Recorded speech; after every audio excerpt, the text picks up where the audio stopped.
सबको नमस्कार।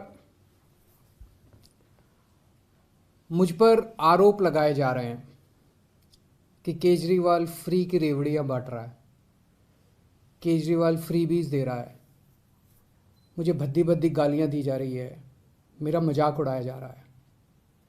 आज मैं देश के लोगों से पूछना चाहता हूं कि मैं क्या गलत कर रहा हूं।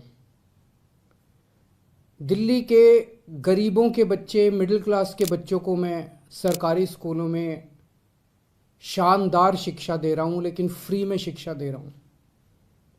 मैं लोगों से पूछना चाहता हूं कि क्या मैं फ्री की रेवड़ियां बांट रहा हूं या देश की नींव रख रहा हूं।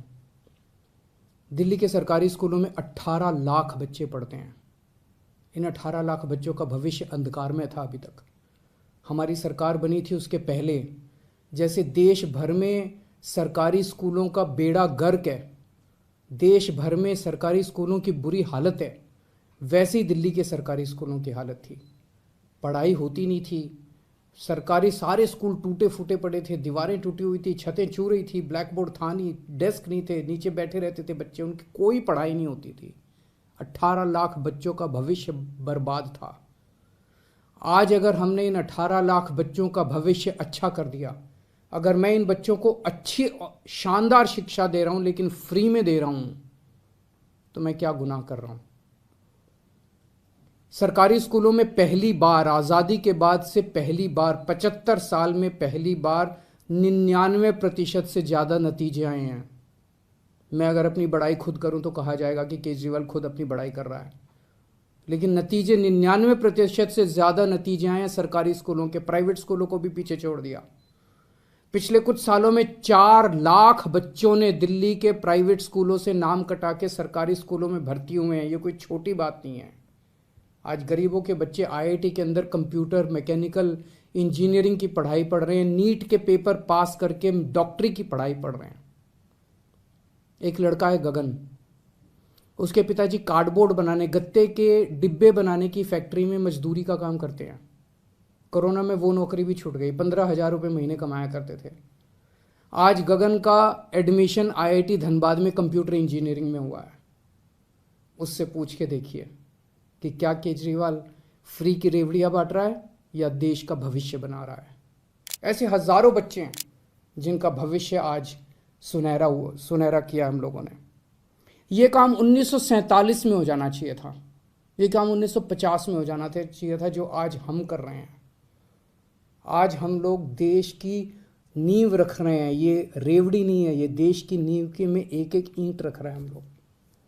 आज दिल्ली के सरकारी अस्पताल हमने शानदार कर दिए। दिल्ली में शानदार मोहल्ला क्लिनिक बना दिए जिनकी चर्चा पूरी दुनिया में हो रही है।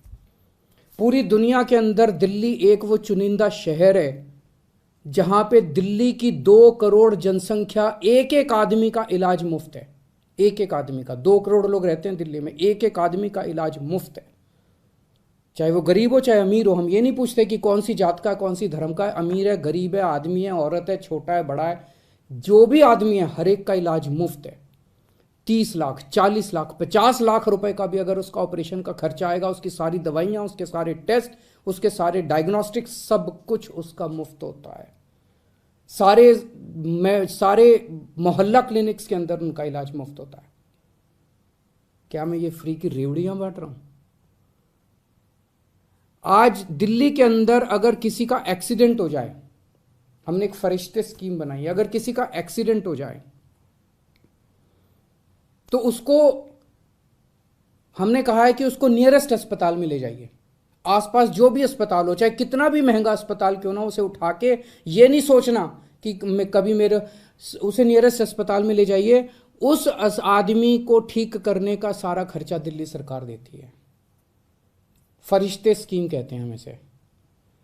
मैं एक आपको उदाहरण देता हूं। विकास सानी साहब हैं, ईस्ट दिल्ली में रहते हैं, अपने घर से निकले मार्केट के लिए, रास्ते में एक्सीडेंट हो गया। भगवान की कृपा थी कि उधर से अंतुल कोहली जी गुजर रहे थे, उन्होंने उनको उठाया और वो उनको अस्पताल ले गए। उस छोटे अस्पताल ने उनको फोर्टिस में रेफर कर दिया क्योंकि चोट बड़ी गहरी थी। फोर्टिस अस्पताल में उनका 5 लाख रुपए का खर्चा आया। सारा खर्चा दिल्ली सरकार ने दिया। 13,000 से ज़्यादा लोगों की जान बचा चुके हैं अभी तक हम। इन 13,000 लोगों के परिवार वालों से पूछिए कि क्या केजरीवाल फ्री की रेवड़ियां बांट रहा है या पुण्य का काम कर रहा है, धर्म का काम कर रहा है। आज दिल्ली के एक एक परिवार को हम फ्री बिजली दे रहे हैं, 200 यूनिट बिजली फ्री दे रहे हैं। पंजाब में हमने 300 यूनिट बिजली फ्री देनी चालू की है। ये कहते हैं केजरीवाल फ्री में बिजली क्यों दे रहा है। मैं इनसे पूछना चाहता हूं, तुम्हारे मंत्रियों को कितनी फ्री में बिजली मिलती है? तुम्हारे मंत्रियों को 4-4, 5-5 हजार यूनिट, तुम लोगों को 4-4, 5-5 हजार यूनिट बिजली फ्री मिलती है, तब ठीक है। लेकिन गरीब जनता को अगर मैंने 200 यूनिट, 300 यूनिट बिजली फ्री दे दी तो तुम्हें बड़ी तकलीफ होती है। आज दिल्ली के अंदर हमने फ्री में लोगों को योगा कराना चालू किया। 17,000 लोग दिल्ली में, हम उनको फ्री में टीचर भेजते हैं। रोज सुबह हमारे 500 से ज़्यादा टीचर फ्री में जगह जगह लोगों को योगा कराने जाते हैं। हमने दिल्ली में सबकी दवाइयाँ सब कुछ फ्री कर दिया, टेस्ट फ्री कर दिए, इलाज फ्री कर दिया। लेकिन हमारा मकसद है कि कोई बीमारी नहीं पड़ना चाहिए, उनको योगा सिखाते हैं हम लोग। 17,000 लोगों को हम योगा सिखा रहे हैं, डेली फ्री में योगा टीचर भेज रहे हैं। बताइए क्या गलत कर रहे हैं? आज मैं दिल्ली में हजारों लोगों को फ्री में यात्रा करा चुका, हजारों बुजुर्गों को, लगभग 45,000 से ज़्यादा बुजुर्ग तीर्थ यात्रा कर चुके हैं। अयोध्या जी गए, हरिद्वार ऋषिकेश गए, मथुरा वृंदावन गए, शिरडी बाबा गए, रामेश्वरम जी गए, पुरी जी गए, पता नहीं कहाँ कहाँ हम लोगों ने उनको फ्री में तीर्थ यात्रा कराई है। तीर्थ यात्रा कराने का तो पुण्य होता है। और ये लोग कह रहे हैं, ये लोग मुझे गालियाँ दे रहे हैं, कह रहे हैं केजरीवाल फ्री में रेवड़ी बांट रहा है। आज महिलाओं को हम दिल्ली में फ्री में ट्रांसपोर्ट, फ्री में उनको हम बसों में ट्रांसपोर्ट दे रहे हैं। मेरा क्या कसूर है? जो लोग मेरे को गालियां दे रहे हैं उन्होंने हजारों करोड़ रुपए खर्च करके लिए अपने लिए प्राइवेट प्लेन खरीदा है। हजारों करोड़ रुपए खर्च करके अपने लिए शानदार हवाई जहाज खरीदे हैं इन्होंने। केजरीवाल अपने लिए हवाई जहाज नहीं खरीदता। केजरीवाल अपनी माँ बहनों का सफ़र, उस पैसे को बचा के माँ बहनों का सफ़र फ्री करता है। बताइए केजरीवाल क्या गलत कर रहा है? पढ़ा लिखा हूं मैं, इंजीनियरिंग में डिग्री करी है, मैंने अकाउंटिंग की भी पढ़ाई करी है, कानून की भी पढ़ाई करी है, और असली डिग्री है मेरी, डिग्री भी फर्जी नहीं है। सब कुछ समझता हूं। आज इतनी चीज़ें फ्री करने के बाद भी दिल्ली का बजट फ़ायदे में चल रहा है। ये मैं नहीं कह रहा।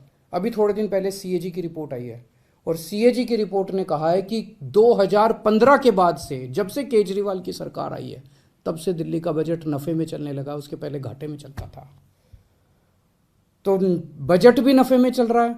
कोई नया टैक्स नहीं बढ़ाया, भ्रष्टाचार खत्म कर दिया। भ्रष्टाचार खत्म करके जो इतना पैसा बचा, उससे अगर अब मेरे अपने लोगों की मैंने इतनी सहूलियतें दे दी, तो बताइए मैंने क्या गलत किया? मैं बताता हूं आपको फ्री की रेवड़ी क्या होती है, और मैं बताता हूं आपको इस देश में फ्री की रेवड़ी कौन बांट रहा है। एक कंपनी है बहुत बड़ी, उस कंपनी ने लोन लिया कई बैंकों से, खा गए वो लोन, बैंक दिवालिया हो गए, और उस कंपनी ने एक राजनीतिक पार्टी को चंदा दे दिया, कुछ चंद करोड़ रुपए का, और उस कंपनी के खिलाफ सरकार ने कोई एक्शन नहीं लिया। ये फ्री की रेवड़ी है।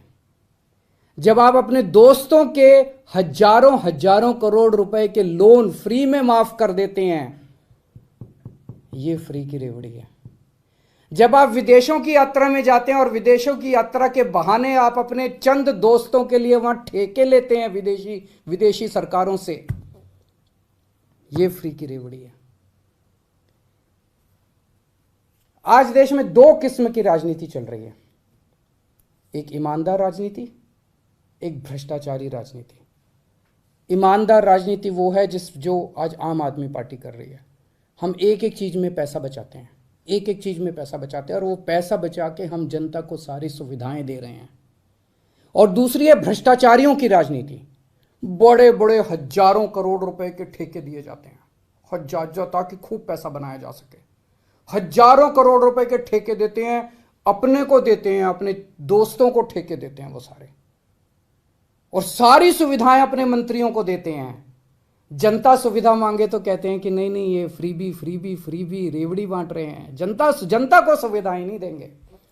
जनता को सुविधाएं नहीं देंगे, अपने मंत्रियों को सुविधाएं देते हैं, अपने दोस्तों को ठेके बांटते हैं। ये भ्रष्टाचार की राजनीति है। आज जनता को तय करना है, देश को आज मैं पूछना चाहता हूं, जनता को तय करना है, ईमानदारी की राजनीति चाहिए कि भ्रष्टाचार की राजनीति चाहिए। मैं भारत को नंबर 1 बनाना चाहता हूं।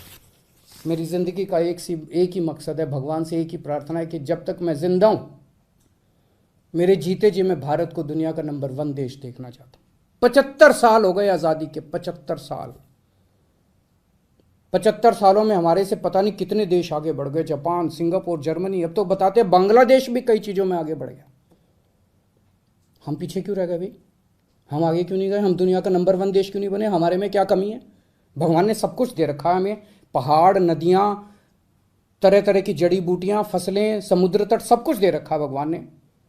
भारत के लोग इतने इंटेलिजेंट, फिर भी हम नंबर 1 क्यों नहीं बन रहे? तो हमारा मकसद है दुनिया का नंबर 1 देश बनाना, दे भारत को। आज दिल्ली के अंदर मैं फ्री की शिक्षा दे रहा हूं, बच्चों को अच्छी शिक्षा दे रहा हूं, फ्री की शिक्षा दे रहा हूं, लोगों को अच्छा इलाज दे रहा हूं, फ्री का इलाज दे रहा हूं। अगर कभी भगवान ने चाहा तो पूरे देश के एक एक बच्चे को हम फ्री की शिक्षा देंगे, अच्छी शिक्षा देंगे, शानदार शिक्षा देंगे।